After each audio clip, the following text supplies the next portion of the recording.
एक रोज मालती जी सुबह सुबह जब नाश्ता बना रही थी तो वह बहुत ही किचकिच कर रही थी, क्योंकि उनके घर में और कोई भी सदस्य नहीं था सुबह सुबह नाश्ता बनाने के लिए।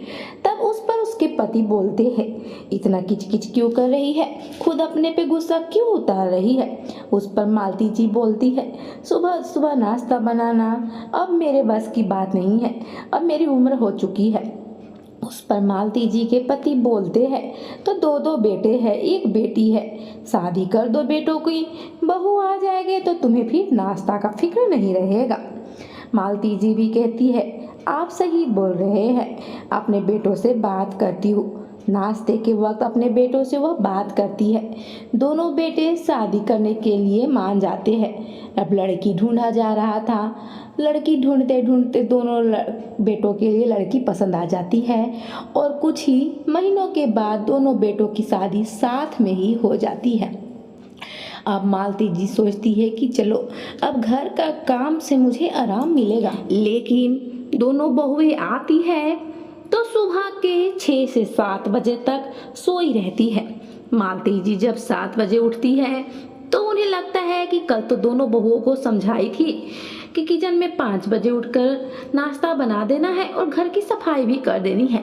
अब तो 7 बज चुके हैं तो सारा काम भी हो चुका होगा, लेकिन जैसे ही अपने रूम से निकलती है तो किचन का लाइट भी नहीं जला हुआ होता है और घर का कोई भी काम नहीं होता है।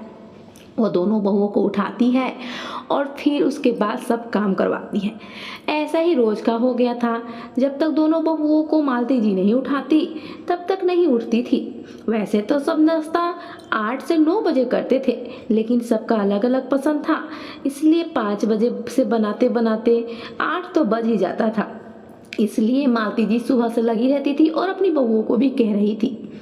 ऐसे ही कुछ वक्त बीते ही थे कि दोनों बहुएं अपने सास ससुर के पास आके कहती है, अब हमसे सुबह का नाश्ता बनाना नहीं हो पाएगा, नींद भी पूरा नहीं हो पाता है और रात को भी 12:30-1 बज जाता है सोने में। अब हमसे नहीं होगा नाश्ता, बाकी के सारे काम हम देख लेंगे, लेकिन सुबह सुबह नाश्ता हमसे नहीं बन पाएगा। मालती जी बेचारी चुप हो जाती। वह क्या बोलती है कि दोनों बहुएं तो कह के चली गई। वे मन ही मन सोचने लगी कि बहू के आने से पहले भी वही दुख था और अब भी वही दुख है। मालती जी सुबह में फिर से नाश्ता कुछ दिन बनाने लगी, लेकिन फिर उनकी बहुओं को यह सब अच्छा नहीं लगा, इसलिए उनके घर में एक ननद थी। दोनों बहुएं अब अपनी ननद को ही सुबह का नाश्ता बनाने के लिए कहने लगी। मालती जी की भी तबीयत ठीक नहीं रहती थी, इसलिए भी वो अपनी बेटी को ही कह दी कि नाश्ता कम से कम तुम बना लिया करो, बाकी के सारा काम तो भाभिया देख ही लेगी। उनकी ननद तो मान नहीं रही थी, लेकिन फिर बेचारी आके करती क्या। अब सुबह के नाश्ता उनकी ननद बनाने लगी थी, यानी कि मालती जी की बेटी। सुबह में नाश्ता बनाते बनाते उसे फिर थकान होने लगता था और सो जाया करती थी। उसको फिर भी नींद पूरा नहीं हो पाता था। कुछ वक्त उसी प्रकार से नाश्ता बनाई, लेकिन उसका तबीयत ठीक नहीं रह रहा था और एक दिन अचानक किचन में नाश्ता बनाते बनाते वह बेहोश हो गई और बर्तन गिर गए, सारे सामान गिर गए, जिसकी आवाज़ से सारे लोग जग गए और किचन में दौड़ कर आए तो देखे कि मालती जी की बेटी यानी कि दोनों भाभियों की ननद गिरी हुई है। सभी अस्पताल लेकर गए। डॉक्टर ने उन्हें बेड रेस्ट कहने के लिए कहा और कहा कि इनका नींद पूरा नहीं हो पा रहा है। ननद सारी शिकायतें अपनी भाभी और माँ से कर दी। उसके बाद फैसला बहुत ही बड़ा हो गया कि अब घर का नाश्ता बनाएगा आखिर कौन। कोई भी तैयार ही नहीं हो रहा था।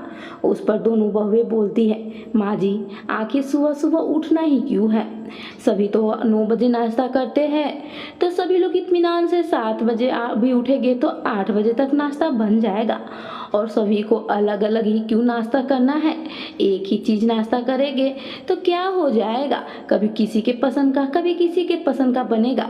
इससे टाइम पे नाश्ता भी सभी खा लेंगे और फिर किसी का तबीयत भी खराब नहीं होगा और वैसे भी हम 2 बहुएं होते हुए और किसी को घर का काम करने की कोई ज़रूरत नहीं है, हम लोग देख लेंगे।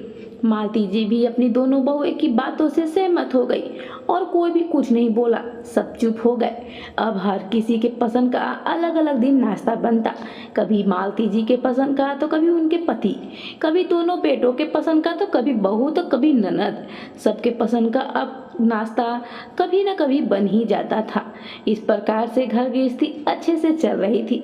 मालती जी खुश थी कि हमारी दोनों बहुएं तो बहुत ही समझदार है, हमारा घर तो बस गया, बहुत अच्छे से चलेगा, अब हमें कोई चीज़ की टेंशन नहीं है। दोनों बहुएं के बच्चे होते हैं, अब बच्चे हो गए तो बहुएं और भी व्यस्त हो गई। अब मालती जी अपने पोते पोती को खिलाती, बहुएं सारा काम कर लिया करती थी। इसी तरह कुछ वक्त बीता ही था कि दोनों बहुएं और बेटे कहीं घूमने जाते हैं। मालती जी बेचारी अकेले घर में हो रहती है, उनको तो अब कोई भी काम करने की आदत नहीं थी, सारा काम छूट गया था। लेकिन उनकी बेटी थी जिनका भी बात अब शादी का चल रहा था। उस समय तो उनकी बेटी निशा देख ली, लेकिन निशा कितने वक्त तक देखती आखिर। दोनों बेटे बहू आ गए, माँ जी को बोले कि माँ जी आपके भरोसे निशा को तो छोड़ के गए ही थे, तो आपको थोड़ी कुछ दिक्कत हुआ होगा। मालती जी भी कुछ नहीं बोलती है। कुछ ही सालों के बाद अब निशा का भी शादी बहुत अच्छे घर में हो जाता है। वह वहाँ पर अपने घर में ससुराल में चली जाती है। वहाँ पर जाते ही वह भी घर का सारा काम संभाल लेती है, लेकिन यहाँ पर दो दो भाभी और माँ के होते हुए कुछ भी काम नहीं कर रही थी, इसलिए वहाँ पर शुरुआत में उसे दिक्कत हो रहा था।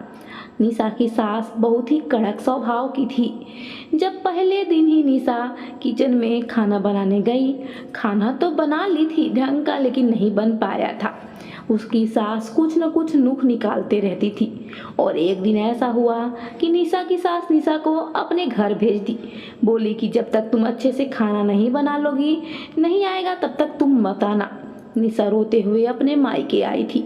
मालती जी बहुत ही परेशान हो गई कि मैं तो अपनी बेटी को हरदम कहा करती थी, लेकिन सीखी ही नहीं, अब कैसे होगा।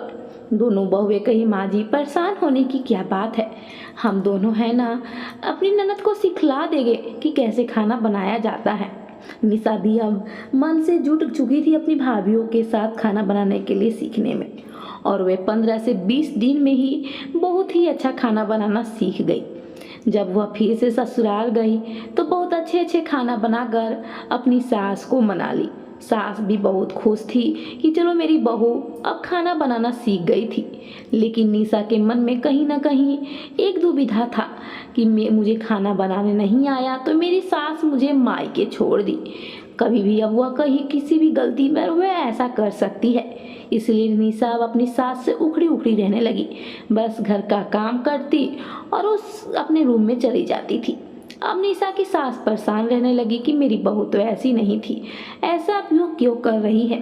एक दिन अपनी बहू से पूछ ही ली, उस पर निशा बतला दी कि मैं आपसे इसलिए परेशान हूँ और मैं आपसे नाराज भी हूँ। अगर कोई भी माँ होती, मुझे अपनी बेटी मानती या खुद बहू भी मानती तो मुझे खुद अपने हाथों से सिखलाती, मायके नहीं भेजती। निशा की सास भी यह बात सोच में पड़ गई और वह सोचने लगी बात तो सही कह रही है। वह अपनी गलती की माफ़ी मांगी और निशा को भी अपनी तरफ से कुछ सिखला दी और फिर सास बहू दोनों मिलकर घर वहाँ संभालने लगे। निशा का घर तो अच्छे से जम गया, बस गया। अब यहाँ पर दोनों बहुएं भी मालती जी की उसी प्रकार से सेवा पानी कर रही थी, लेकिन दोनों का परिवार बढ़ते जा रहा था और घर में इनकम भी अब कम होने लगा था, इसलिए थोड़ा बहुत नोक-झोंक अब खाने पीने में हो जाया करता था। दोनों बेटे बहू ने फैसला किया कि अपना अपना अलग अलग अब घर किचन कर ही लेना चाहिए, कब तक आखिर एक में रहेगा, कभी न कभी तो होगा ही। मालती जी की सहमति न होने के कारण भी वह दोनों भाई और दोनों बहुएं अलग अलग अपना घर किचन बंटवारा कर लिए, लेकिन मालती जी और उनके पति को कोई भी चीज़ की कमी कभी नहीं होने दिए। उन्हें दोनों बेटों के जगह में एक एक कमरा मिला हुआ था, वह जहाँ चाहे वहाँ रह सकती थी। मालती जी टेंशन में थी कि अब तो बस किस प्रकार से जिंदगी चल रहा है, पता नहीं कब दोनों बेटे बहू मुझे अब अपने घर से भी निकाल दे। लेकिन यह मालती जी का वहम था। दोनों बेटे बहू का खर्चा नहीं चल पाने की वजह से अलग अलग हुआ था, क्योंकि अपना खर्चा वह खुद मैनेज करे, किसी और पे ना थोप पे। अब दोनों बेटे बहुए अपना खर्चा खुद मैनेज करते थे, कभी कुछ बनाते कभी कुछ बनाते। जिस दिन पैसा रहता तो अच्छा खाना बनता, और जिस दिन उतना नहीं रहता तो नॉर्मल खाना बनता। मालती जी और उनके पति फिर भी खुश रह रहे थे, लेकिन मालती जी को टेंशन हो रहा था। दोनों बहुएं एक दिन मालती जी को उदास देखकर बोली, माँ जी, आप बिल्कुल भी चिंता मत कीजिए, हम आपको कभी भी निराश नहीं होने देंगे। और ये घर अलग अलग हुआ है तो क्या हुआ, घर तो दोनों आप ही का है, आप एकदम बिल्कुल भी चिंता मत कीजिए। मालती जी के मन से वहम दोनों बहुएं निकाल दी, और मालती जी उनके पति की जिंदगी इसी प्रकार से हंसी खुशी गुजरने लगी। तो दोस्तों, यह छोटी सी स्टोरी कैसी लगी? अगर दिल को भा ली होगी तो प्लीज़ सब्सक्राइब कर दीजिएगा, मेरे चैनल पर नए हैं तो। मिलते हैं अगली स्टोरी के साथ, तब तक के लिए धन्यवाद।